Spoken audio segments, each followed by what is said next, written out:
Part 2 को explain करने से पहले मैं आपको इस सीरीज का एक छोटा सा प्रीव्यू देना चाहती हूँ। इस सीरीज में हमें एक लड़के के बारे में बताया जाता है जिसका नाम शन लाओ है और जब उसकी उम्र लगभग 3 साल की थी वो तब से लेकर 17 साल तक माउंटेन में ही रहा है, क्योंकि वहाँ पर उसके मास्टर ने उसे मार्शल आर्ट्स और बहुत सारी पावर्स यूज करना भी सिखाया है और वहीं से उसने ट्रेनिंग भी ली है। पर 17 साल पूरा होने के बाद उसने माउंटेन को क्रॉस करा और अब वो एक शहर में आ चुका है जहाँ पर उसकी मुलाकात एक लड़की के साथ हुई। पर शन लाओ को उस लड़की को देखकर पता ही नहीं चला कि वो एक लड़की है, इसलिए वो हमेशा उसे लड़का ही समझता था। इसलिए उसने उसे अपना एक भाई बना दिया। कि शन लाओ कभी जान पाएगा जो उसके साथ रहता है वो एक लड़की है, या फिर क्या इन दोनों के रास्ते एक दूसरे से मिल पाएंगे, और यही हम इस सीरीज में जानेंगे। तो आइए आज का एपिसोड शुरू करते हैं। पिछले एपिसोड में हम सब ने देखा था कि शन लाओ शायो को एक केस के बारे में बताता है जो कि किडनैपिंग का था, यानी कि उसी प्रिंसेस का जिसका नाम लिया था। उसका नाम सुनकर शायो बहुत ज्यादा शॉक हो जाती है और कहती है कि तुम उसके केस को क्यों सॉल्व करना चाहते हो, जिसमें शन लाओ कहता है कि सॉल्व कौन करना चाहता है, हमें तो सिर्फ और सिर्फ पैसे चाहिए। और अब वो शायो को अपना पूरा प्लान बताता है कि हम मैजेस्टी के पास एक लेटर भेजेंगे जिसमें लिखा होगा कि आपकी प्रिंसेस हमारे पास है, अगर आप उसे चाहते तो हमारे लिए 1000 गोल्ड कॉइन्स का इंतजाम करके रखें। और ये प्लान शायो को भी काफी ज्यादा पसंद आता है और कहती है कि ठीक है, लेटर लिखने है तो वो मेरे पे छोड़ दो। और अब वो दोनों की दोनों एग्री हो जाते हैं। तभी वो दोनों नोटिस करते हैं कि धीरे धीरे करके बोट के अंदर पानी बढ़ते जा रहा है, जिसको देखकर वो दोनों की दोनों शॉक हो जाते हैं और कहते हैं कि ये सब कुछ किसने करा, जरूर ये उस बोटमैन की हरकत होगी।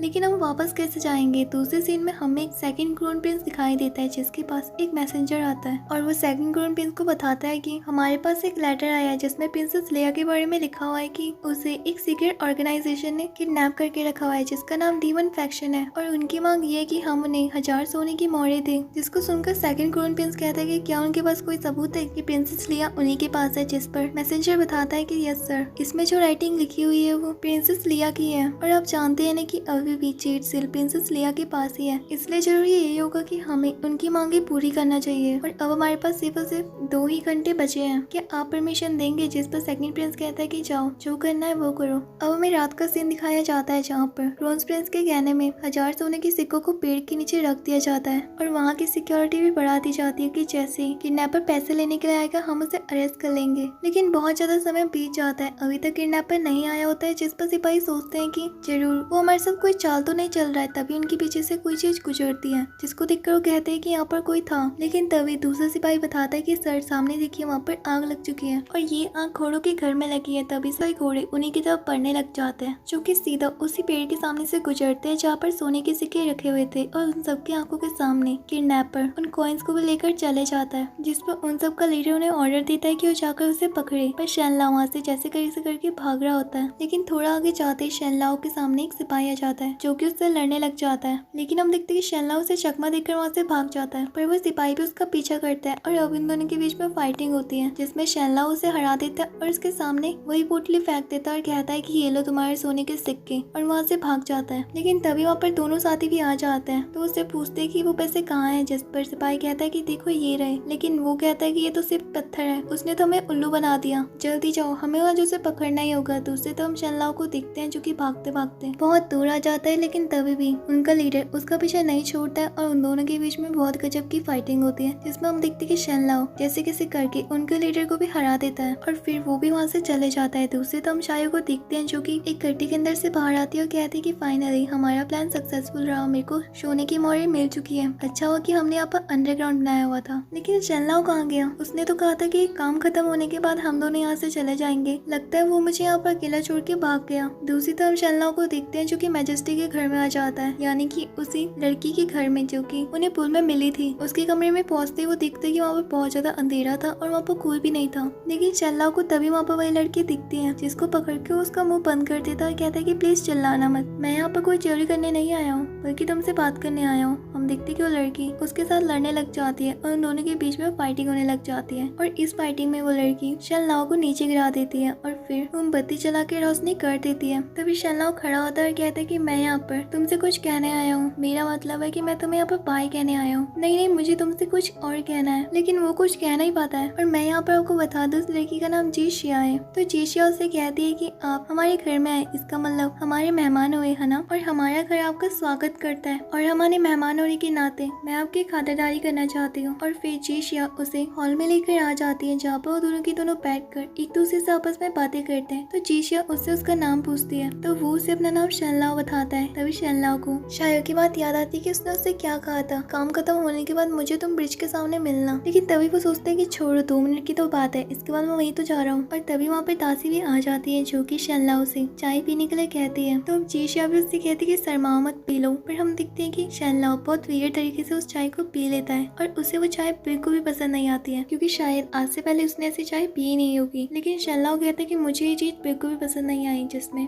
जीशिया वहाँ से उठ के चले जाती है बिना कुछ बोले। तभी शनलाओ सोचते हैं कि कहीं जीशिया को मेरी बातों का बुरा तो नहीं लग गया। और जब वो मैजेस्टी के घर से जा ही रहा होता है तभी वहाँ पर तासी आती है और कहती है कि जीशिया ने आपके लिए ये लेटर लिखा है। शनलाओ उसे पढ़ता है और कहता है कि इसका मतलब क्या है, क्या ये कोई पोयम है? पर जो भी हो, यंग लेडी की राइटिंग बहुत ज्यादा अच्छी है। और उस लेटर को पाकर शनलाओ काफी ज्यादा खुश होता है और कहता है कि फाइनली मुझे अपनी ब्राइड मिली गई, उम्मीद है कि हम दोनों जल्दी शादी भी कर लेंगे। और शनलाओ को जीशिया भी देख रही होती है और कहती है कि वाओ कितना ज्यादा इंटरेस्टिंग है। और फिर वहीं पर ही बैठ जाती है। तभी उसके पास एक लड़का आता है जिसको एक बड़ा भाई बुलाती है और कहती है कि जो आपने कहा था मैंने वही करा, जो लड़का आज मुझसे मिलने आया था वही हेवनली स्पिरिट आदमी है ना? जिसको वो कहते हैं कि हाँ, पर चिंता मत करो, अगर हमें अपना मिशन पूरा करना है तो हमें उस लड़के की सैक्रिफाइस की जरूरत पड़ेगी, क्योंकि उसी लड़के के अंदर हेवनली स्पिरिट ब्लड है। इसलिए जितना हो सके उसके नजदीक जाने की कोशिश करो और जितना हो सके उसे दूसरों से बचा के रखना, लेकिन इतना अटैच मत होना कि बाद में तुम उसे भूल ही ना सको। जिस पर जीशिया कहते कि ठीक है। और अब हमें सुबह का सीन दिखाया जाता है जहाँ पर सेना शायो से मनाने की कोशिश कर रहा होता है, पर वो अभी भी उससे नाराज थी क्योंकि कल रात को शना उसे अकेले छोड़ के जो चले गया था। पर हम देखते कि शना उससे कहते कि चलो कल हमने अपना मिशन पूरा कराना, और वैसे भी हमारे पास कितने ज्यादा पैसे हैं, चलो चल के सेलिब्रेट करते हैं। और फिर वो वहाँ से चले जाता है। शायो उससे कहते कि मैंने भी तुम्हें माफ नहीं करा है, कहाँ जा रहे हो? और फिर वो भी उसके पीछे पीछे भाग जाती है। दूसरी तरफ हम उन दोनों को एक दुकान में देखते हैं जहाँ पर सेनहाओ शायो को कपड़े दिलाने के लिए लाया होता है। और फिर तभी वहाँ पर शायो भी आ जाती है अपने नए कपड़ों के साथ, जिसको देखकर सेना उससे कहते हैं कि वाओ तुम कितने ज्यादा स्मार्ट लग रहे हो, अगर तुम एक लड़की होती तो जरूर मैं तुमसे ही शादी करता, पर ये सब कुछ छोड़ो, मैंने एक घर का इंतजाम भी कर चुका है, चलो मेरे साथ। और फिर हम शनलाओ को देखते हैं जो कि शायो को अपना घर दिखाता है। दूसरी तरफ हम शाम का सीन देखते हैं जहाँ पर सेनाओ शायो को वही लेटर पढ़ा रहा होता है जो कि यंग लेडी ने उसे दिया होता है, और वो उससे पोएम का मतलब पूछता है, जिस पर शायो बताती है कि बेवकूफ लड़की, उसने तुम्हें खाने में बुलाया है। जिसको सुनकर शनाओ काफी ज्यादा खुश होता है और कहता है कि देखो मैंने कहा था ना कि भगवान मेरी सुन रहे हैं। और फाइनली वो लड़की भी मेरे ऊपर अट्रैक्ट हो चुकी है। और फिर वो वहाँ से चले जाता है। लेकिन हम शायो को देखते हैं जो कि चिंता में होती है कि ऐसे कैसे हो सकता है, यंग लेडी और सेनाओ को मिले हुए अभी कुछ दिन भी नहीं हुए और अभी से सेनाओ को खाने में इन्वाइट करना। जरूर यंग लेडी कुछ ना कुछ करना चाहती है। लेकिन अब शायो भी सेनाओ के पास चले जाती है, और जब वो